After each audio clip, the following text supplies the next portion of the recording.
Okay, students. So today again we are in the video class. In today's video class, we will start from page number 48. We'll see the separation techniques. Okay. In separation techniques, first one is a physical method of separation techniques are sieving, sedimentation, decantation, filtration, evaporation, magnetic separation. So these are the physical methods. So what we will see here today, separation techniques.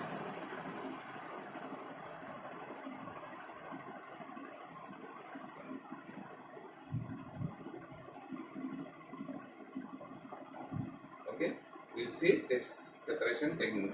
First is the physical method, or we can say physical techniques.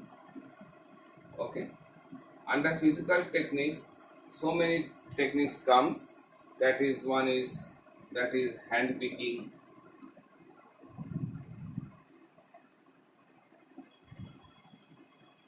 then winnowing, then sieving. Okay, then sedimentation and decantation,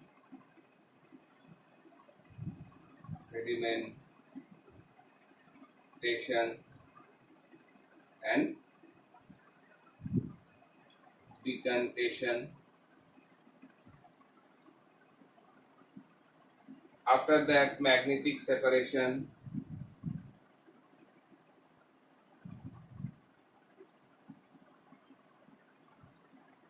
So these are the few methods of physical techniques of separation of the components of mixture. So one by one we will see that this method. Okay. So first one is hand picking and winnowing. We know that hand picking is by separating the unwanted substances from a mixture by the help of our hand. So one is generally we have seen that in at your home, your mom used to separate the small stones or unwanted particles from rice or pulses. So this is the method of hand picking. We knowing this method is generally done in villages to separate the chaff or husk from the grains. It is done with the help of wind blowing. Okay, so it is a winnowing method. It is a physical method of separation of husk or chaff from the grains. Hand picking, as I already told you, so picking with the hand unwanted substances by cleaning of pulses and grains and vegetables. Sieving is a method of separating unwanted component from a mixture by using a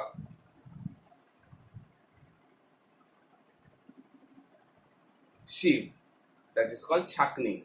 Sieve. This method is usually preferred when components are of different size. So,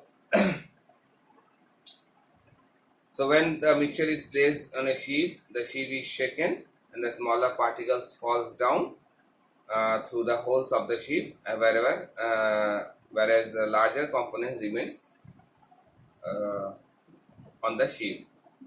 Suppose sand is sieved by at construction sites to remove small stones from it. Sieve flour from enough to remove the husk from the flour, as you have seen at your home. Your mom used to separate the husk from the flour. Zinc granules are separated from zinc. Sulfur mixture is common sieving examples. Okay. Then we use the tea strainer, that is also act as a sieve. So when you use the tea strainer to separate the tea leaves from the liquid tea, also cream from the milk. Next method is a sedimentation and decantation is also method. Sedimentation and decantation means a method of separating insoluble solids component suspended in the mixture of liquid. Okay, allowing them to settle down for a few hours what we will see, the insoluble solid particles get settled down at the container. As you have seen in the book, it is given, you can see here. So this is called sedimentation process. The unwanted particles that get settled at the bottom, they are called sediments, and the liquid above the sediment is called supernatant liquid. The process of pouring out the clear liquid to the another, or the supernatant liquid to the another clean vessel, this is called decantation process. So in this way we can separate mud from the muddy water by the process of sedimentation and decantation. But still sometimes we have seen the fine particles of undissolved particles does not settle down very quickly. Okay, so to increase the rate of sedimentation, so what we do, we generally use a chemical that is called alum. We use alum. Okay, this is called alum. So when you add this alum to the solution, so fine insoluble particles get heavy, and they settle down quickly as a sediment. So this process of adding alum during the process of sedimentation, it is also called loading or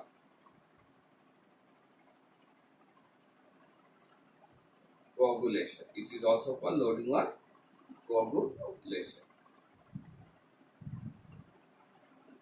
Okay, loading or coagulation process. For example, rate of sedimentation is mud in water can be speed up by adding a little amount of powdered alum, or called fitkari. The alum dissolve in the water and bind the mud particles together. The mud particles become heavier and bigger and heavier and settle down more quickly. This method of applied in purification of drinking water. Okay. Next method that I have not written here, that is the filtration. So in this method filtration, what we generally use a special type of paper, that is called filter paper. The method of separating insoluble solid components suspended in a liquid using filter paper is called filtration process. So filtration process, we use Whatman filter paper. It's a round shaped paper. Okay, so first you have to half fold it to make a semicircle, then you have to make another fold to form a cone, that is called a quadrant form. When you open this quadrant, you get a cone form. This cone form paper is placed in a funnel like this. It's given in the here. It is given in a form here, funnel, and in the lower portion there is a conical flask. When you pour a muddy water or some mixture of sand and water, so what you will see, the droplets of water falls at the bottom in the conical flask, and the unwanted particles, that may be mud or sand, will settle in the filter, will get deposited in the filter paper. Okay, and the clear water that is get stored in the funnel, this is called filtrate. They are called filtrate. Okay, so this filtration and the unwanted insoluble component that remain in the filter paper, they are called residues. Okay, so this process is also done in brewing coffees and steeping tea using tea bags. Example of filter: air conditioner, air purifier, vacuum cleaner are also use a filter dust and pollen from air. Aquarium filter removes the fiber and dirt from the aquarium. Kidney is a biological filter where our blood is get purified. Okay. Next is the process that is called evaporation. That is the evaporation.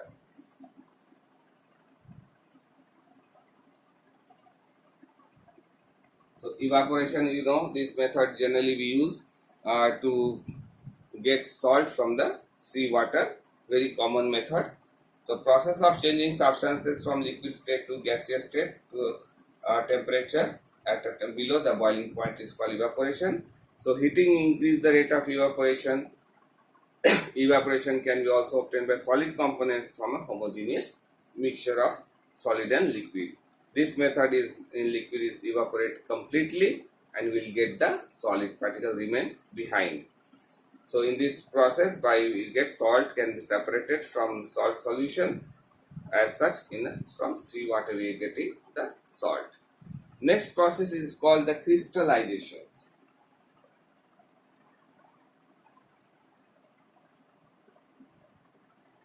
Crystallization.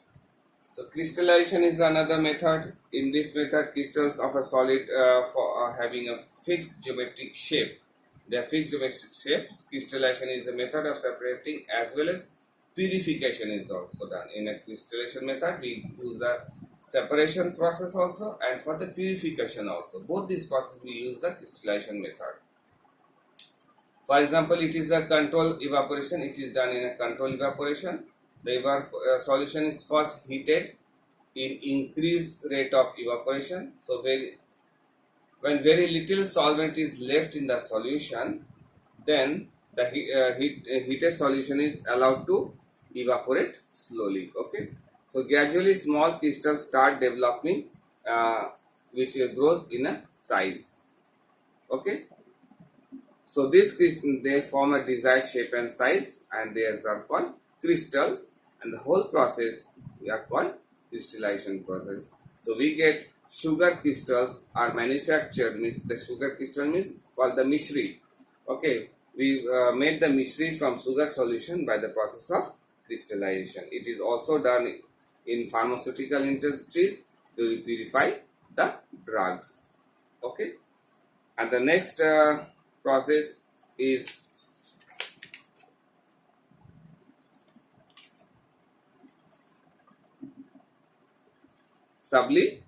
magnetic separation. Generally in this process,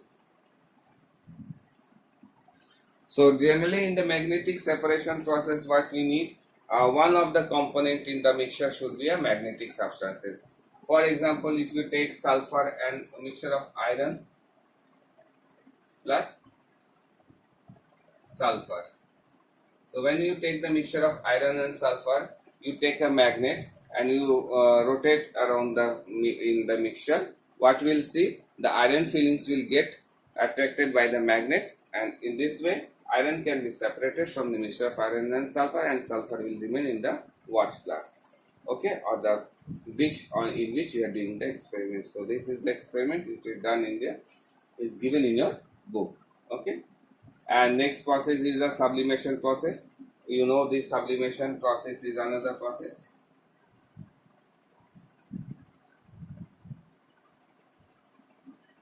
Okay, sublimation, you know, the substance which is converted to solid to liquid gaseous state. Here, solid to gas is called sublimation. So if you want to separate mixture of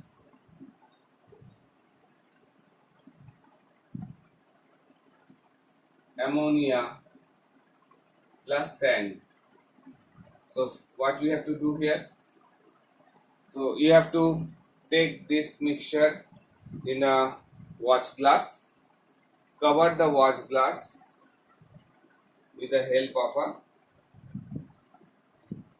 funnel. Okay, so here the mixture is there of sulfur and iron, sodium and ammonium and sand.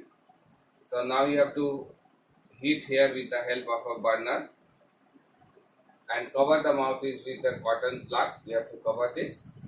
Okay, so when you heat, the ammonia get heated and converted into gases here and get deposited. When cooling, they get deposited in the inner surface of this funnel. Okay, so ammonia can be separated by the process of sublimation from the sand. Okay, So this figure is also given in your book. See, so burner is there, tripod stand is there. In this stand, watch glasses or heating dish is placed. In this heating dish, we have to put the mixture of sand and ammonia. Ammonium chloride is given. Ammonium chloride. They have taken ammonium chloride. Okay. So when a mixture of ammonium chloride is heated, this ammonium chloride uh, changes to gaseous state. In this way, we can separate the ammonium chloride from the sand. So these are the basic techniques of physical methods of physical techniques of separation of the components of mixture. And now, what are the reasons for preferring a particular technique? Why we are preferring such type of techniques for the separation? Why don't we use during a magnetic separation? Why don't we use the filtration process? Why don't we use the sublimation process? Instead of hand picking, why we are not using the sieving process? So there must be some reason for selecting a technique of separation. So what is the reason? The separation technique are based on the different physical properties such as shape, size, mass and density, and obviously solubility also.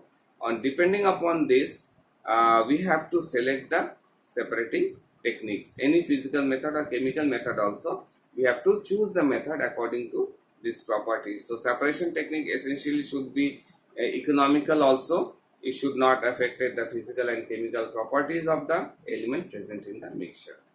So some more techniques is applied in a given mixture. So for example, a mixture of zinc metal piece, sand, table salt, iron nails can be separated by applying magnetic separation, sieving, filtration and also evaporation technique. So in mixture of one or two or more components, we may have to use more than one techniques for the separation of the components of mixture. Okay, students, so this is about the chapter of your physical and chemical changes. So we will discuss question and answers in your online class. Okay, thank you very much for watching this video. I think you have understood what I have taught you today. See you again in the next video class and also in the online class. Thank you very much.